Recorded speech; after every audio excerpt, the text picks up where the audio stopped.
السلام عليكم ورحمة الله.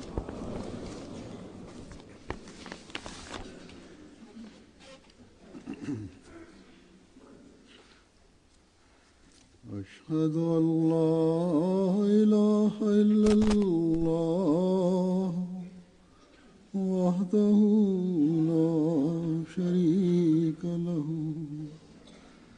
وأشهد أن محمدا عبده ورسوله أما بعد فأعوذ بالله من الشيطان الرجيم بسم الله الرحمن الرحيم الحمد لله رب العالمين الرحمن الرحيم مالك يوم الدين إياك نعبد وإياك نستعين اهدنا الصراط المستقيم صراط الذين أنعمت عليهم غير المغضوب عليهم ولا الضالين.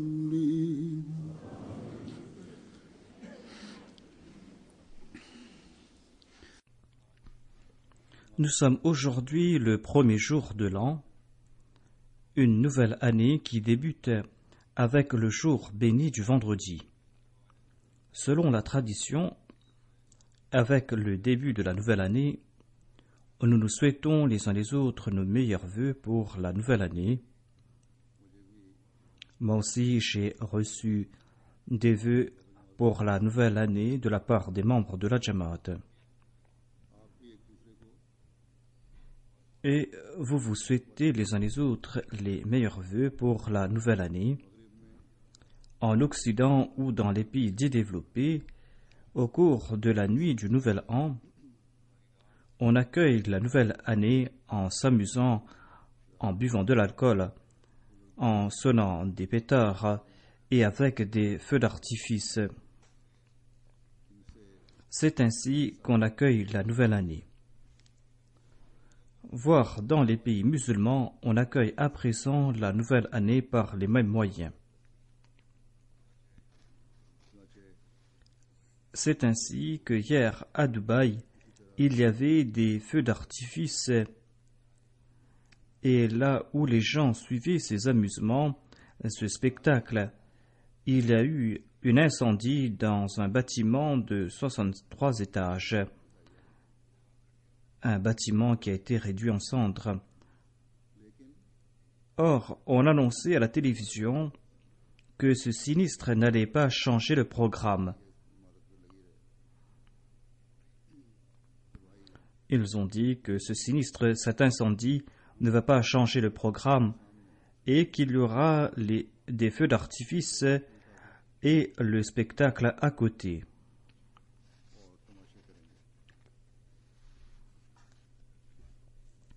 La situation de la majorité des pays musulmans est désastreuse. Mais en tout cas, ces pays qui possèdent ces richesses font étalage de leur attrait pour le matérialisme. Même si cet incendie ne s'était pas déclaré, les pays musulmans riches auraient dû déclarer que, au lieu de gaspiller notre argent dans ces choses futiles, nous allons aider les sinistrés musulmans.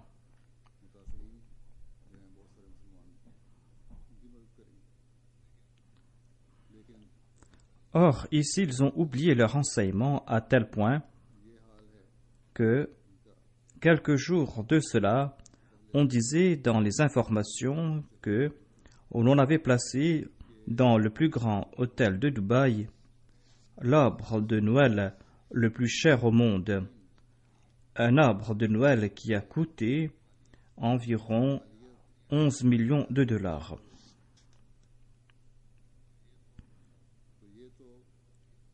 Voilà la priorité de ces pays musulmans riches. Cependant, par la grâce d'Allah, nombre d'Ahmadis ont passé leur nuit dans l'adoration de Dieu, où ces Ahmadis se sont réveillés très tôt le matin pour accomplir des prières nawafil afin d'accueillir la nouvelle année. En nombre d'endroits, les Ahmadis ont accompli la prière tahajjud en congrégation. En dépit de tout cela, nous sommes des non-musulmans aux yeux de ces musulmans, et quant à ceux qui dilapident leur argent dans ces feux d'artifice, ceux qui sont en train d'accorder grand respect aux traditions impies, eh bien ceux-là sont à leurs yeux des musulmans. En tout cas, par la grâce d'Allah, nous sommes des musulmans et nous n'avons besoin de certificat de la part de personne. Si nous désirons quelque attestation, c'est celle qui fera de nous de véritables musulmans aux yeux d'Allah. Pour cela, il ne suffira pas d'accomplir la prière tahajjud individuellement ou en congrégation le premier jour de l'an. Il ne suffira pas non plus de faire de l'aumône ou d'accomplir quelque autre bonne œuvre.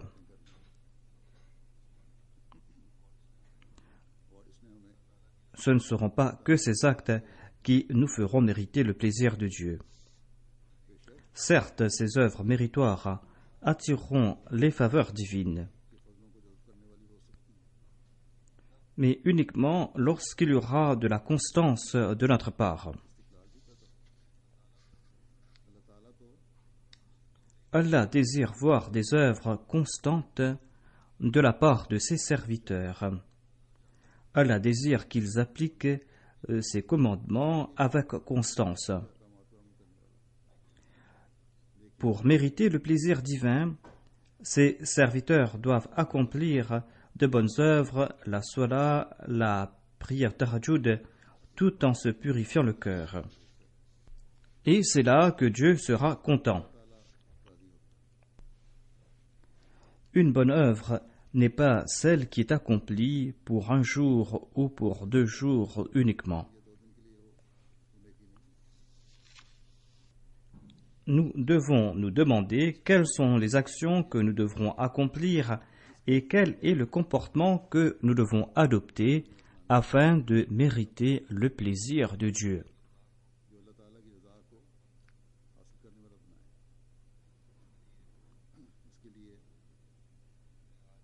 Pour ce faire, je vais citer aujourd'hui des conseils prodigués par celui que Dieu a envoyé à notre époque pour la réforme du monde.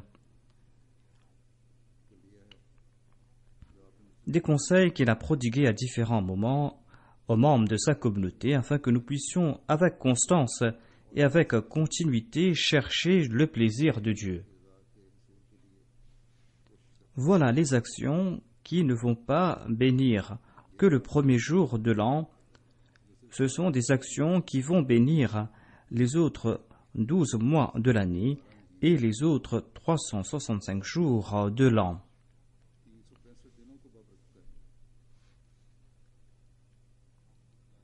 Et c'est ainsi que nous pourrons mériter le plaisir de Dieu.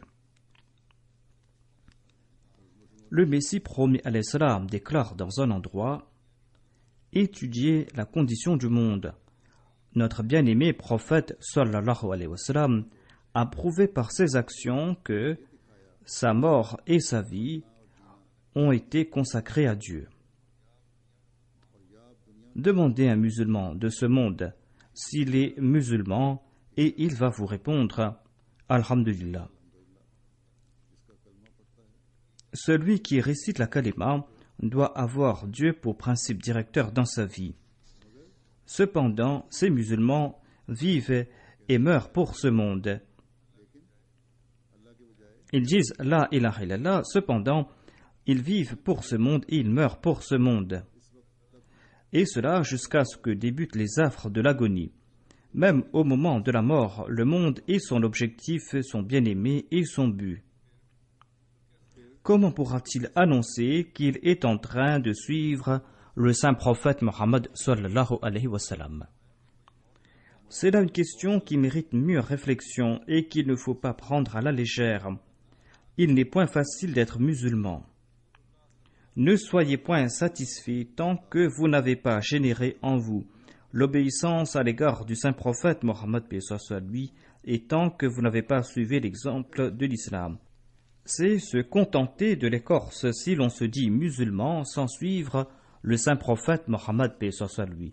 C'est-à-dire si l'on ne suit pas l'exemple du saint prophète et si l'on ne met pas en application les enseignements du Saint-Coran, eh bien, l'on va se contenter de l'écorce et il ne sied pas aux sages de se contenter du nom et de l'écorce.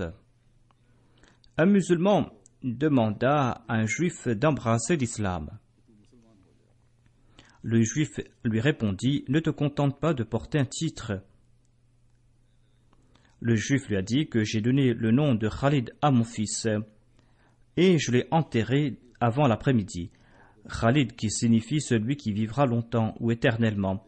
Or, ce nom ne lui a pas accordé la vie, il n'a même pas vécu un jour. Ainsi, dit le Messie premier l'Islam, cherchez la réalité, ne vous contentez point d'un simple nom. Quelle disgrâce que de se dire membre de la Ummah de ce grand prophète sallallahu alayhi wa sallam, pour ensuite mener une vie d'impie. Vivez une vie qui soit conforme à l'exemple du saint prophète Mohammed paix soit lui. S'il n'en est pas ainsi, vous serez en train de suivre Satan.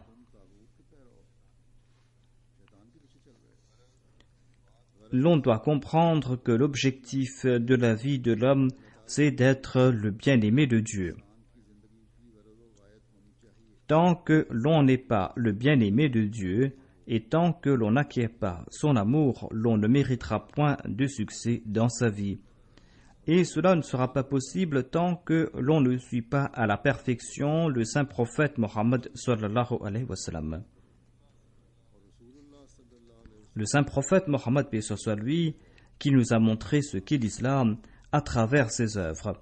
Engendrez en vous cet islam afin que vous soyez les bien-aimés de Dieu. L'islam ne nous interdit pas les faveurs de ce monde. L'islam nous encourage à préférer la foi à la spiritualité à ce monde tout en vivant ici-bas sur terre. Le Messie premier l'Islam déclare à ce sujet: l'islam a interdit le monachisme. C'est là l'œuvre des peureux. Autant le croyant étendra sa relation avec le monde, autant il grandira en statut. Car c'est dîn, c'est la foi qui est son objectif. Les biens et l'apparat de ce monde sont les serviteurs de sa foi. Le monde ne doit pas être votre objectif. La quête des biens terrestres doit avoir pour objectif la foi. Il faut acquérir les biens de ce monde de sorte que ceux-ci soient au service de la foi. Lorsqu'on entreprend un voyage, l'on prend sa monture et ses provisions. L'objectif du voyage est d'atteindre sa destination. L'objectif du voyage n'est pas la monture ou les nécessités du voyage. C'est ainsi que l'homme doit acquérir les biens terrestres en les considérant au service de la foi. Le Messie premier l'Islam déclare: Dieu nous enseigne cette prière. Rabbana atina fid dunya hasanatan wa fil akhirati hasanatan. Voilà cette prière que Dieu nous a enseignée. Rabbana atina fid dunya hasanatan wa fil akhirati hasanatan. Le monde où les biens terrestres ont été mentionnés en premier dans cette supplication. Mais quels sont ces bienfaits qui ont été mentionnés? Ce sont les bienfaits qui seront source de bienfaits dans l'au-delà. Allah nous recommande d'acquérir les biens de ce monde, mais des bienfaits qui seront la source de bienfaits dans l'au-delà. L'on comprend à la lumière de l'enseignement de cette prière que lorsque le croyant cherche les biens terrestres, il se soucie des bienfaits de l'au-delà. Dans la phrase Hasanat ad-Dunya, on trouve mention de ses meilleurs moyens pour l'acquisition de ces biens, des moyens que doivent adopter le croyant musulman. Dieu lui recommande d'acquérir les biens terrestres par ces moyens qui seront source de bonheur et de bien, non pas par ces moyens qui pourront nuire à autrui et qui pourront causer peine et embarras à ses semblables. Il doit acquérir pareils biens terrestres qui engendreront les biens de l'au-delà.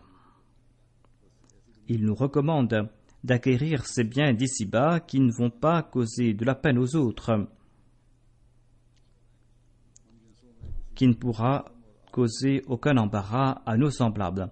Si l'on acquiert pareil bien, eh bien, ces biens seront les hasanat de l'au-delà, les biens de l'au-delà, et ce genre de vie terrestre plaît à Dieu. Le Messie promet l'Islam ajoute: il faut comprendre le sens de l'enfer. Il y a l'enfer promis par Dieu dans la vie après la mort. Deuxièmement, si cette vie n'est pas consacrée à Dieu, elle se transformera en enfer. S'il n'y a pas de hasanat, de munificence dans cette vie, eh bien, elle va se transformer en enfer. Allah ne garantit pas qu'il protégera pareille personne de souffrance et qu'il lui accordera aisance. Ne croyez pas que l'opulence, le pouvoir, les richesses, l'honneur, un grand nombre d'enfants pourront être la source de quiétude ou de sérénité et que ce monde se transformera en paradis. Ne croyez pas que ces biens terrestres se transforment en paradis, certainement pas. Cette sérénité, cette tranquillité qui font partie des faveurs du paradis ne pourront être acquis par ces moyens. C'est en vivant et en mourant pour Dieu que l'on pourra découvrir cette vraie sérénité. Et les prophètes, en particulier les prophètes Abraham et Jacob, paix soit sur eux, avaient prodigué des conseils à cet effet en affirmant « Wala tamutunna illa wa antum muslimun ». Les plaisirs de ce monde génèrent une avidité immonde et accroît l'appétence et la soif de ce monde. À l'instar de celui qui est frappé de la maladie de la soif, eh bien, les plaisirs de ce monde ne font qu'accroître son avidité pour ce monde, et cela jusqu'à ce qu'il soit frappé de la destruction. Le feu de ces désirs immodérés et de cette avidité sont à l'instar du feu de l'enfer qui n'accorde au cœur de l'homme aucune sérénité et paix.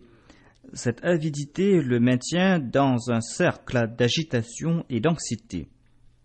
Le Messie promet l'Islam déclare que mes amis, c'est-à-dire que les Ahmadis, sachent que leur amour des biens terrestres et des richesses et leur amour des enfants ne doivent pas les passionner et les enivrer au point où un voile se crée entre eux et Dieu. C'est-à-dire qu'ils rompent tout lien entre eux avec Dieu, qu'ils s'éloignent de Dieu. Ensuite, le Messie promet l'Islam a déclaré que j'ai compris que les versets Alhamdulillahi Rabbil Alamin, Ar-Rahman Ar-Rahim, Maliki Yawmiddin encouragent l'homme à adopter les attributs qui ont été mentionnés dans ces versets. C'est-à-dire que Dieu est le Rabbul Alamin et qu'il mérite tous ses attributs.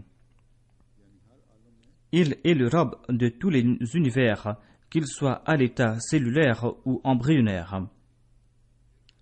Ensuite, il est le Rahman, il est le Rahim et le Malik Yawmiddin. En énonçant la prière Iyyaka na'budu, l'homme doit, en rendant culte à Dieu, adopter les attributs de la Rabubiyya, de la Rahmaniyya, de la Rahimiyya et de la Malikiyya. L'adorateur parfait de Dieu est celui qui se pare des qualités divines. Il est celui qui est à l'image du verset Takhalaqu bi akhlaqillah, c'est-à-dire il est celui qui adopte ses attributs divins. Il ne doit pas s'arrêter et s'avouer vaincu tant qu'il n'a pas atteint ce stade. Par la suite naîtra en lui une attirance qui le mènera vers l'adoration de Dieu. Quand on fera naître en soi cet état et ses attributs, c'est là que l'on pourra se consacrer à l'adoration de Dieu, l'adoration de Dieu qui n'est autre que le but même de la création de l'homme. Et c'est là que l'homme sera à l'image de cette description yaf'aluna ma yu'marun, c'est-à-dire qu'ils accomplissent ce qu'ils sont commandés d'accomplir. Ensuite, le Messie promet l'Islam nous fait comprendre qu'il ne faut point avoir confiance en la vie, qu'il faut toujours avoir la mort constamment à l'esprit. C'est là que l'on pourra appliquer les commandements divins et adopter les attributs divins. Il déclare: qui peut affirmer qu'il sera toujours en vie entre la prière de Zohr et d'Asra? Parfois, la circulation sanguine cesse soudainement. Parfois, des personnes bien portantes meurent soudainement. Le Messie promet l'Islam cite l'exemple d'un ministre qui s'appelait Mohammad Hussein Khan. Il était retourné de sa marche. Il montait les escaliers tout joyeux. Il gravit quelques marches quand un vertige le prit. Il s'assit, son domestique voulut le soutenir, mais il refusa. Il gravit encore quelques marches et le vertige le prit de nouveau et il perdit la vie. Il y avait de même un certain Rola Mohidin, membre du conseil du Cachemire, qui rendit l'âme sur le coup. Ainsi, nous ignorons quand la mort peut frapper. C'est pour cette raison que nous devons éviter toute négligence. Se soucier de son état spirituel est fort louable. C'est ce qui permet de passer avec succès l'étape des affres de l'agonie. D'ailleurs, le Saint-Coran affirme « Inna zalzalatas sa'ati shay'un 'azim ». Le thème As-Sa'a signifie le jour de la rétribution. C'est là une interprétation que nous ne rejetons point. Mais Sa'a signifie l'agonie de la mort, car c'est le moment de la séparation ultime. L'homme se sépare d'un seul coup de tout ce qu'il aime et des objets de ses désirs, et il passe par un séisme des plus étranges.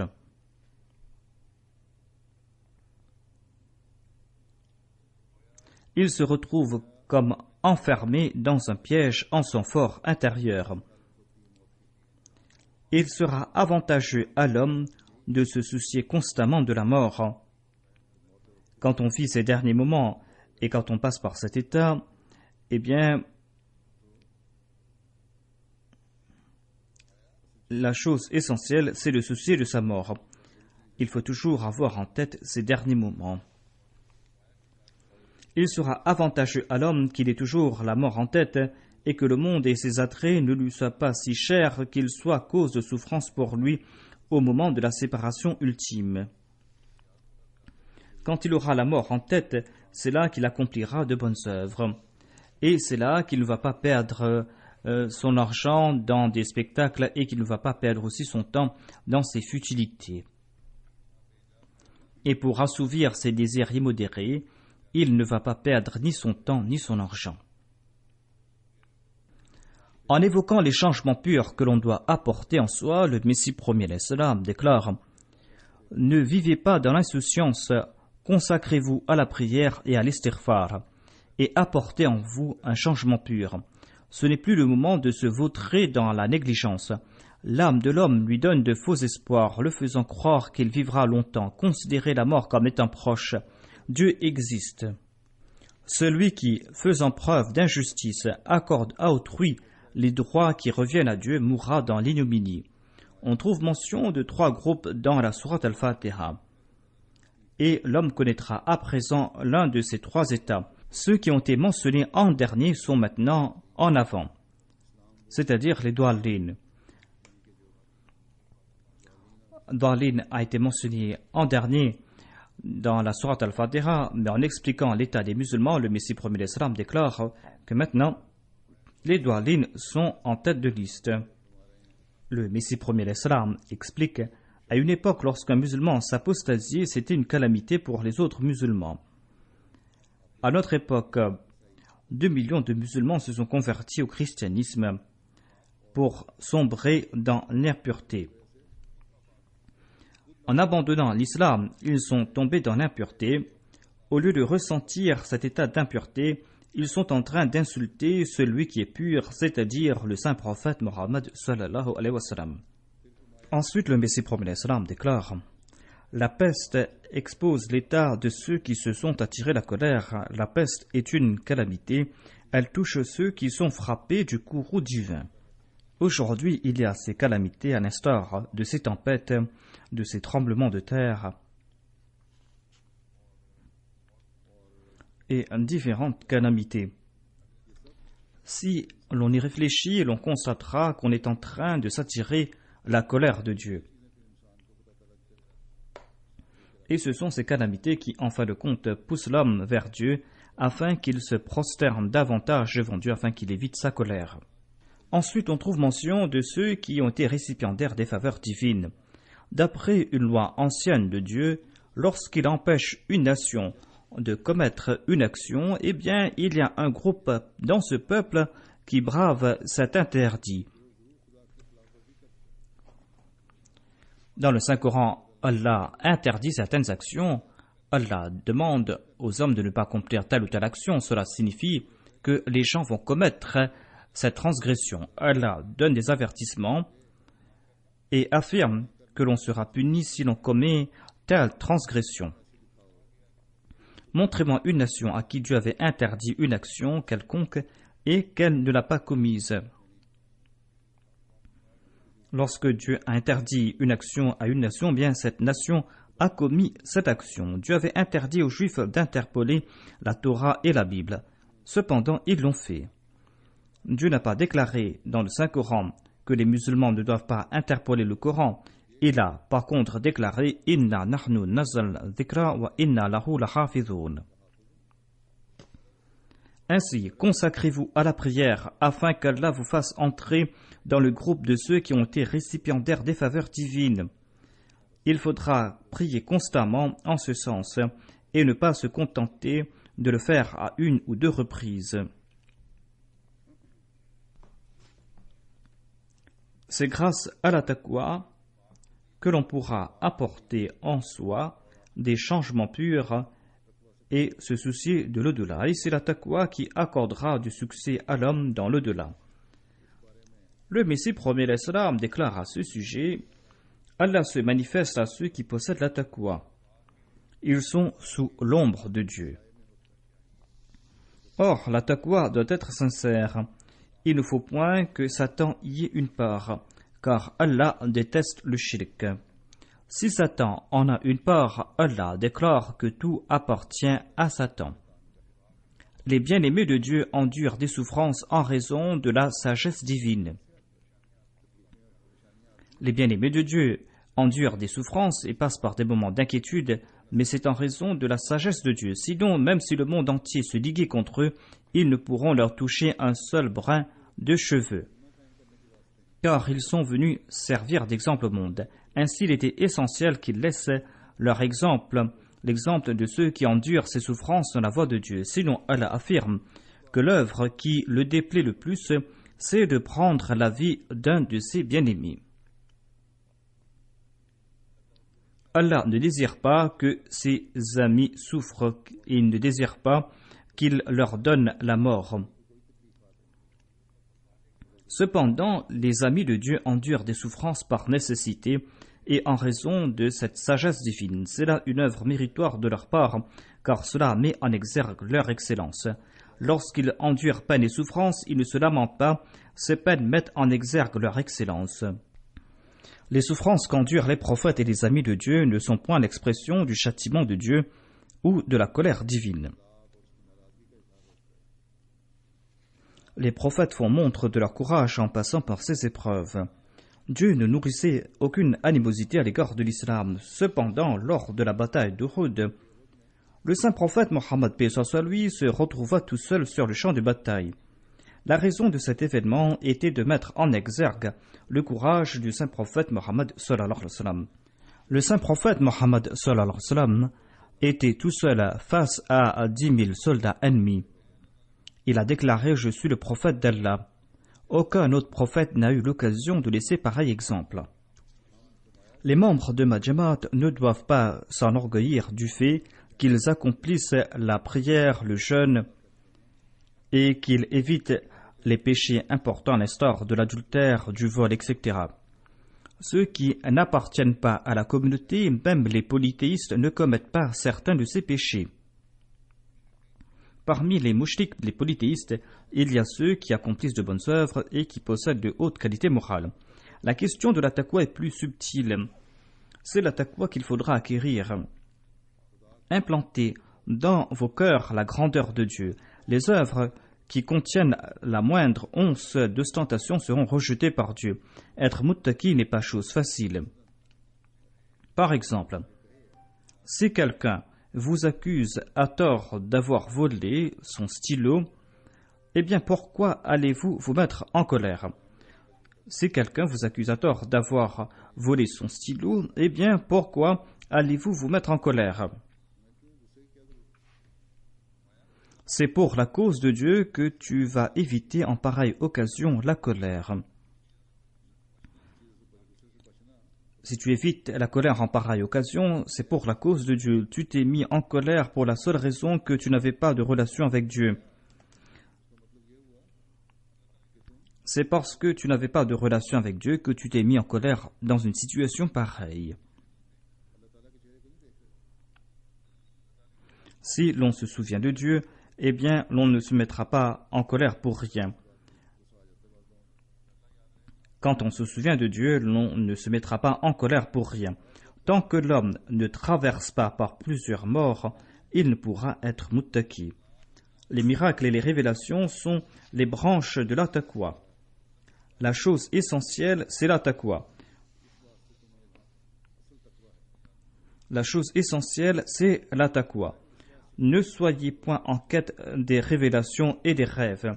D'aucuns ont des rêves vrais ou des visions, mais cela importe peu, c'est la taqwa qu'il faut chercher. Ne vous contentez pas de chercher ceux qui ont des rêves vrais, mais demandez-vous si cette personne possède la taqwa. Les révélations reçues par le muttaqi sont vraies. Or, si l'on ne possède pas la taqwa, ces révélations ne seront pas dignes de confiance. Quelqu'un a beau relater ses révélations, mais s'il ne possède pas la taqwa, s'il est en train d'usurper les droits d'autrui, s'il se met en colère pour des broutilles, ses rêves ne sont point vrais. Le Messie promet l'Islam déclare: Satan aura une part dans ces révélations. L'on ne peut affirmer qu'une personne possède la taqwa s'il est récipiendaire de révélations. Il faut juger les révélations qu'il a reçues à la lumière de sa taqwa. Oubliez tout et tentez de parcourir la première étape de la taqwa. Ayez en tête l'exemple des prophètes. Tout prophète qui est apparu avait pour vocation d'enseigner la taqwa. Il est dit In awliya'uhu illa al-muttaqun. C'est-à-dire les véritables amis de Dieu sont les muttaqis. Ce verset signifie que Dieu n'a pas d'autres amis hormis les muttaqis. Or, le Saint-Coran nous enseigne les voies subtiles de la taqwa.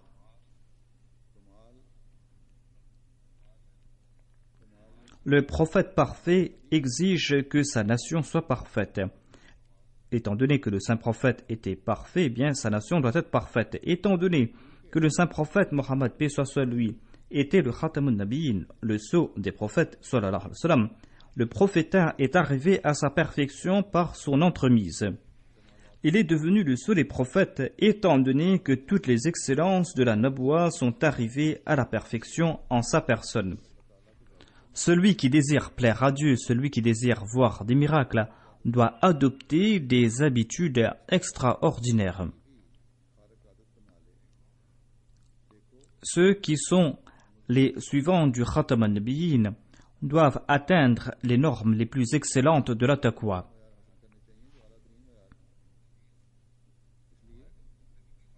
Le Messie promet l'Islam déclare: adoptez des habitudes extraordinaires dans votre vie. Ceux qui désirent passer les examens doivent faire des efforts et deviennent faibles et malades comme ceux qui sont atteints de la tuberculose ou de la fièvre hectique. Il faudra être prêt à endurer toute souffrance afin de passer l'examen de la taqwa. La taqwa est une épreuve, il faudra faire des efforts en ce sens. Lorsque l'homme marche sur cette voie, Satan lance de grands assauts contre lui. Or, arrivé à un seuil, Satan baisse les bras. C'est le moment où la mort frappe la vie pécheresse de l'homme et quand il se place dans le giron de Dieu. Il se trouve dans l'ombre de Dieu, il devient la manifestation de Dieu et le calife de Dieu. En bref, notre enseignement est que l'homme doit user de toutes ses aptitudes pour atteindre Dieu. Le Messie promet l'Islam nous prodigue d'autres conseils à propos de la taqwa. Il déclare qu'il était important pour les ahl taqwa, les personnes pieuses, de passer leur vie dans la pauvreté et la soumission. Ceci est une branche de la taqwa pour laquelle nous pouvons nous débarrasser de la colère injustifiée. C'est grâce à la taqwa que l'on pourra éviter ces colères injustifiées. C'est grâce à la taqwa que l'on pourra combattre ces colères. Le dernier stade qui s'avère être le plus crucial pour les gens pieux et honnêtes, c'est d'éviter la taqwa. Il ne faut pas être porté par sa colère. Le Messie promis déclare: l'arrogance et la vanité proviennent de la colère.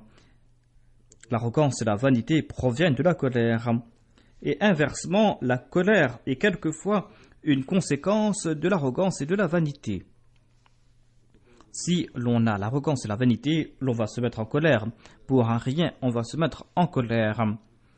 Tout simplement parce qu'on est arrogant.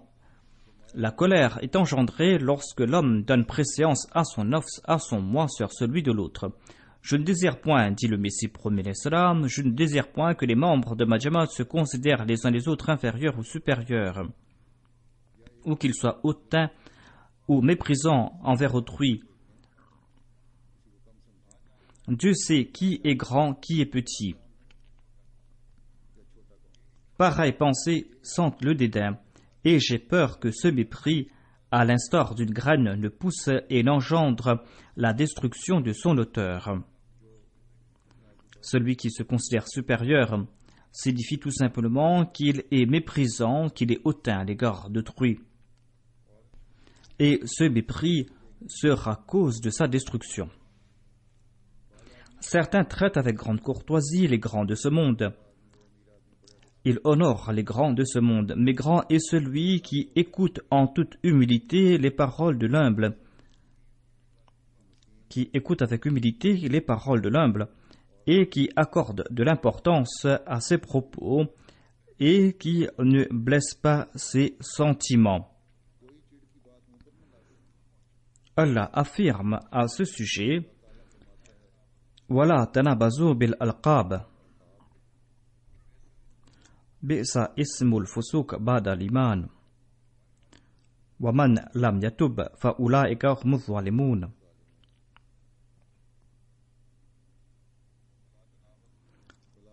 Wala tanabazu bil alqab. Bi'sa ismul fusuq ba'da l'iman.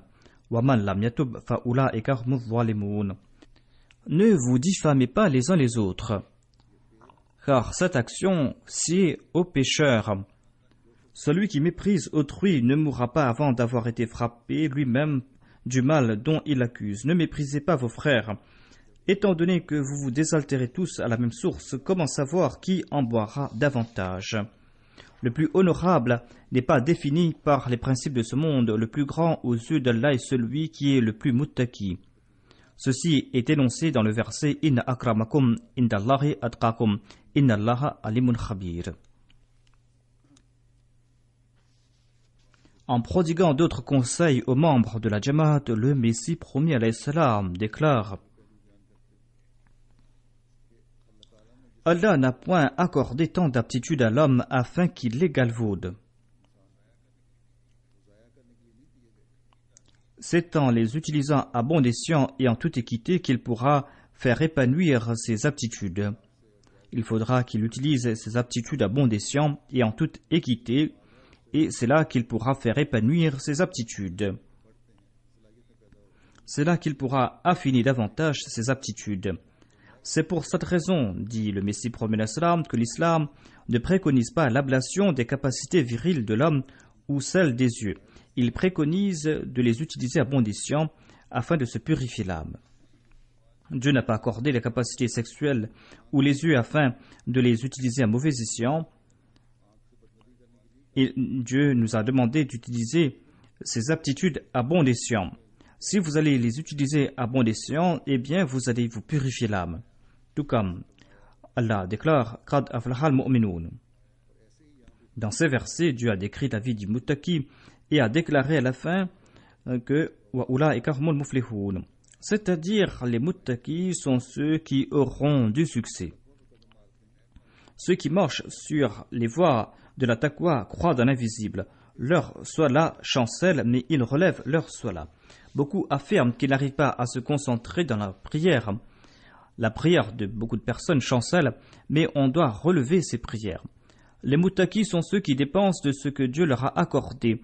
En dépit des dangers que pose leur âme, ils croient sans réfléchir dans les écritures passées présentes, et ils ont de la certitude dans l'au-delà. Au début, ils croient dans l'invisible et en fin de compte, cette croyance atteint le stade de la certitude. Voilà les personnes qui suivent la direction. Ils sont sur une voie qui les mène de l'avant, c'est-à-dire qu'ils font des efforts perpétuels. C'est une voie qui les mène vers la direction et ensuite vers le salut. Voilà ceux qui ont du succès et qui atteignent leur objectif. Et ils sont à l'abri des dangers de la voie. Dès le début, Allah nous a enseigné la taqwa et nous a accordé un livre qui préconise la taqwa. Après avoir prodigué tous ces conseils, le Messie premier alayhi salam déclare: le plus grand souci des membres de Majmat, un souci qui doit dépasser tous les soucis qu'ils ont à l'égard de ce monde est: possède-t-il la taqwa ou non? Ensuite, le Messie premier alayhi salam déclare: si vous désirez le salut, si vous désirez conquérir les cœurs des gens, eh bien, dans ce cas, vous allez devoir vous purifier. Faites usage de votre discernement et suivez la direction de la parole divine. Embellissez vos âmes et soyez un exemple de haute valeur morale pour les autres. Et c'est là que vous aurez du succès. Ensuite, le Messie premier alayhi salam a cité quelques vers en langue persane. Il est dit dans ces vers que toute parole qui sort du cœur a de l'effet sur le cœur. Toute parole du croyant doit sortir du tréfonds de son cœur et doivent être la source du salut pour les autres, et c'est là qu'il méritera lui aussi le salut. Le Messie premier alayhi salam déclare: faites tout d'abord naître ce cœur. Si vous désirez influencer les cœurs, engendrez en vous cette force agissante. Si vous désirez avoir de l'effet sur les cœurs des autres, eh bien, créez en vous cette force agissante. Faites en sorte que vos cœurs soient capables d'accueillir toutes ces bonnes œuvres et mettez ces bonnes œuvres en pratique. Car sans les actions, eh bien, les paroles et les aptitudes humaines ne serviront à rien. Il y a des centaines de milliers de personnes qui font de grandes déclarations. Nombre de Maulvis et d'ulémas, du haut de leur chair, se proclament les adjoints des prophètes et les héritiers des prophètes, et prodiguent de grands conseils, en interdisant l'arrogance, l'orgueil et les péchés. Or, vous pouvez juger leur action et leur conduite en vous demandant jusqu'à quel point leurs paroles ont de l'influence sur vos cœurs.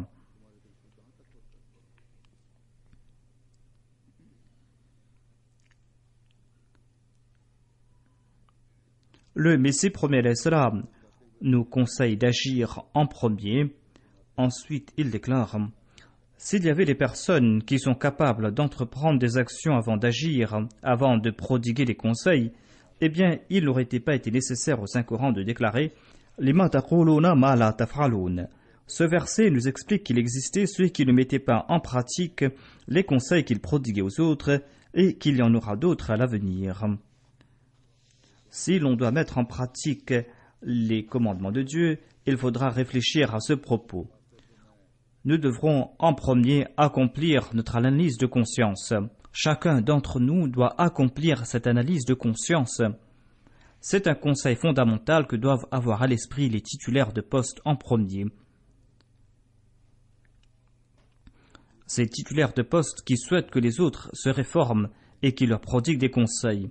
Mais lorsque leurs intérêts sont en jeu, eh bien leurs comportements contredisent ces conseils. Ou ils tentent de donner d'autres interprétations à ces conseils et ils accordent une importance secondaire au commandement de Dieu et au commandement de son prophète. Il y a plusieurs cas de ce genre. Évoquant davantage la question de la conformité entre les paroles et les œuvres, le Messie promis déclare: écoutez bien ceci et souvenez-vous-en. Si vos paroles ne sortent pas d'un cœur sincère, et s'il n'y a pas d'action de sa part, eh bien ces paroles n'auront aucune influence. C'est ce principe qui met en exergue la grande véracité de notre prophète. Les succès du saint prophète Mohammed paix soit lui, l'effet qu'il a eu sur les cœurs sont inouïs dans l'histoire des fils d'Adam. Il en fut ainsi en raison de la grande conformité entre les paroles et les actions du saint prophète. Voilà l'ordre qui nous a été donné, à savoir que nous devons suivre l'exemple du saint prophète paix soit lui.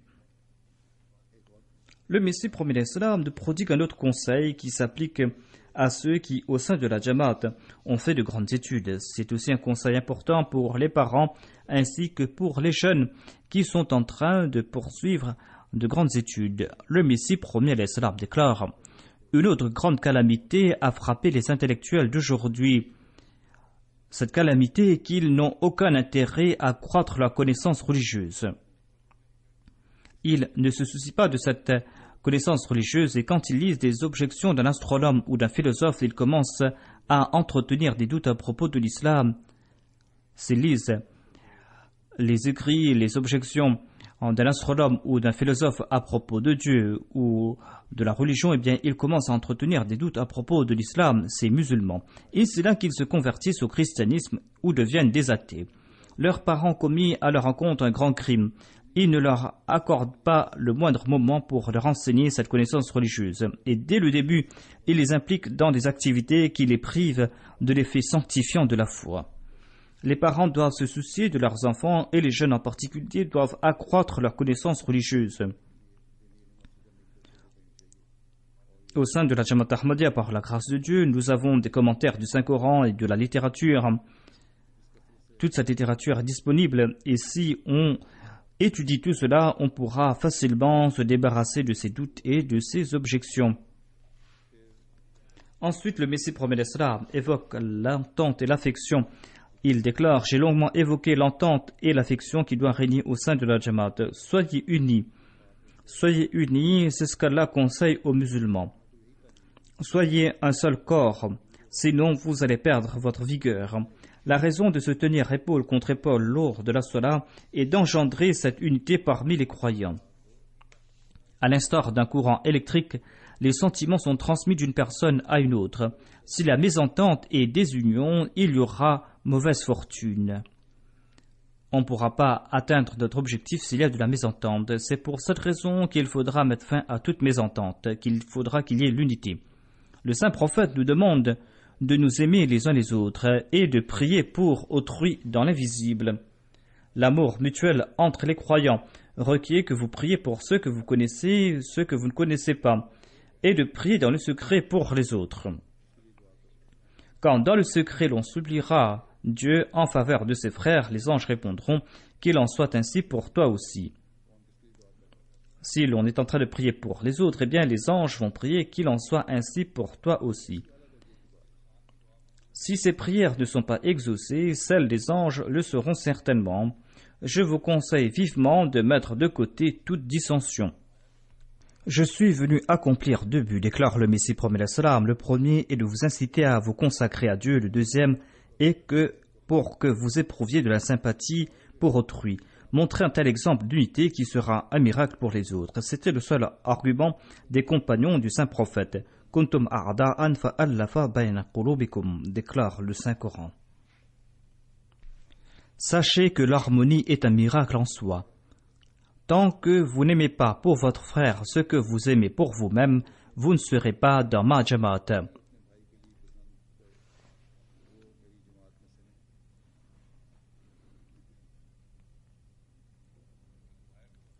La tourmente et la désolation seront vos compagnons. Dans ce cas,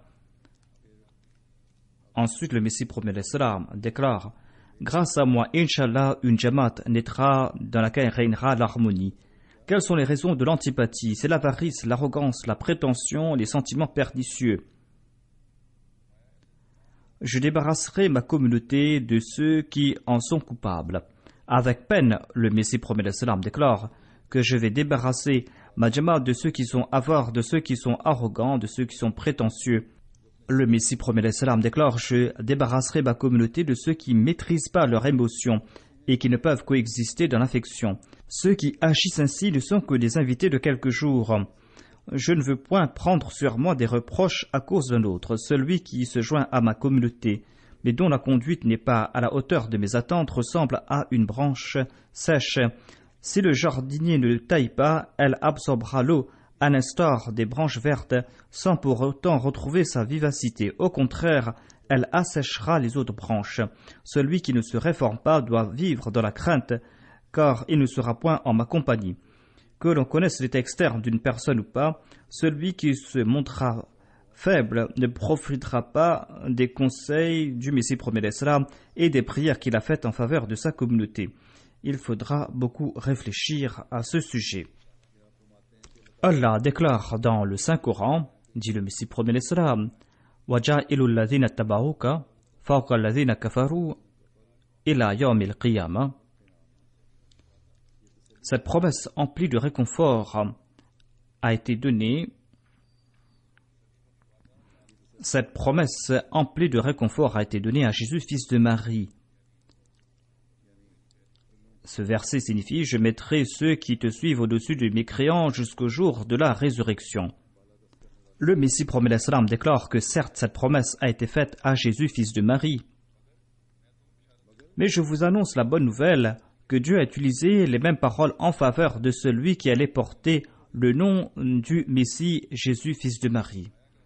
Ceux qui se sont liés avec moi et qui désirent profiter de cette grande promesse et de cette bonne nouvelle, peuvent-ils se complaire dans l'état de la nafs ammara et ceux qui suivent la voie de la dépravation et de la débauche? Certainement non.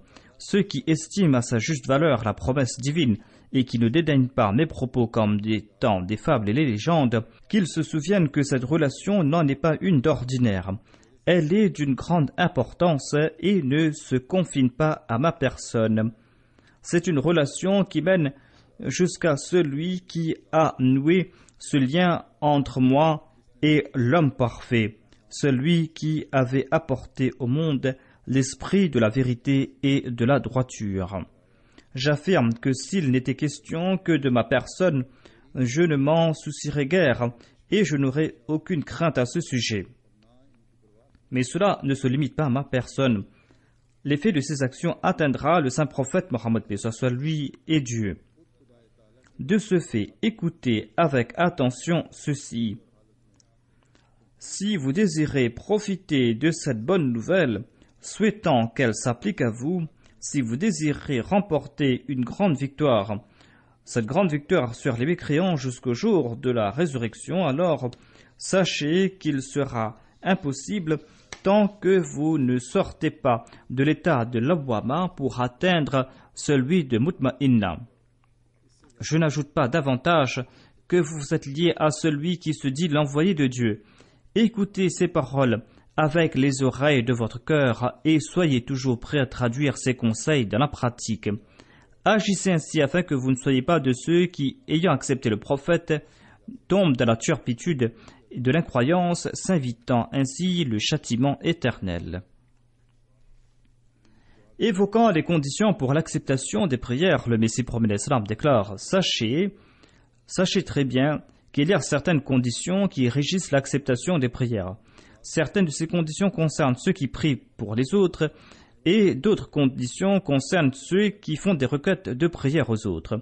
Ceux qui font des requêtes de prière doivent craindre Dieu à tout instant et doivent comprendre que Dieu est indépendant. Ils doivent adopter une attitude conciliante et empreinte de crainte de Dieu.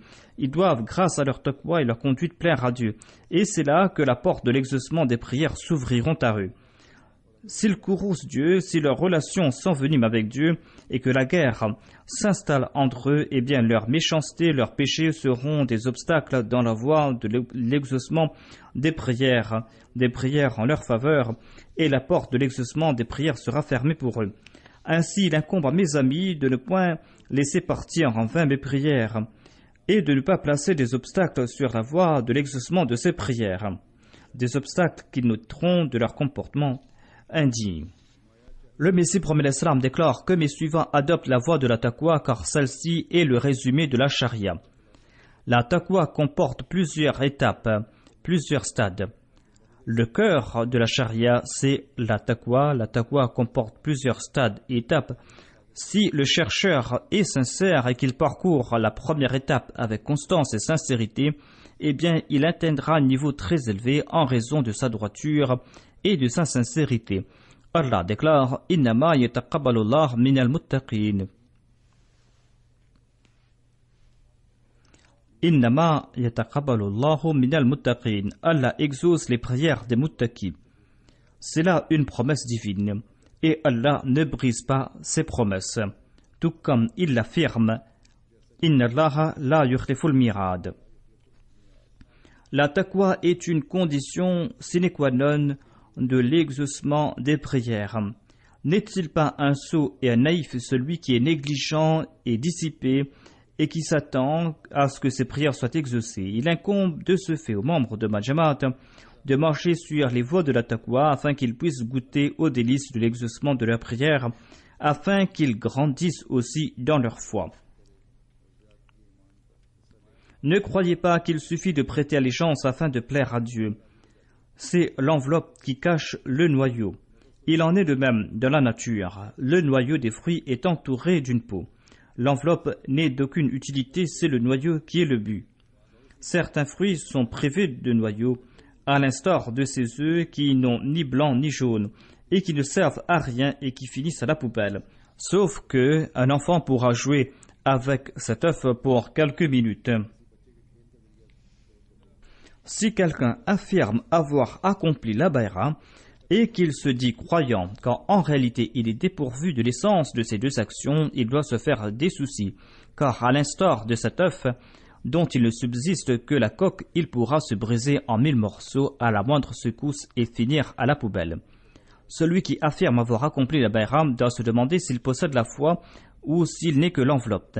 Tant que le noyau n'existe pas, il ne pourra affirmer qu'il possède la foi, l'amour, qu'il est obéissant, qu'il a prêté allégeance, qu'il est un croyant et qu'il est mon disciple ou qu'un musulman.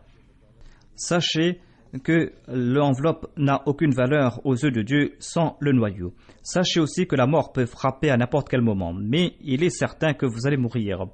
Ne vous contentez pas de m'avoir accepté. Certainement, cela ne sera d'aucun avantage tant que vous ne passez pas par plusieurs morts, tant que vous n'apportez pas en vous de grands changements et de grandes révolutions.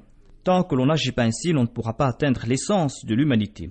Qu'Allah fasse que nous puissions vivre notre vie en accord au désir du Messie premier l'Islam et que nous marchions dans la voie de la vertu, que nous progressions toujours dans cette voie de la vertu, que nous ne laissions pas partir en vain les prières du Messie premier l'Islam, mais que nous soyons toujours de ceux qui héritent de ces prières du Messie premier l'Islam. Avec cette prière, je souhaite que cette année soit bénie pour vous tous, qu'Allah fasse que cette année soit porteuse d'innombrables bénédictions pour nous tous à titre individuel et au niveau de la Jamaat. Amin.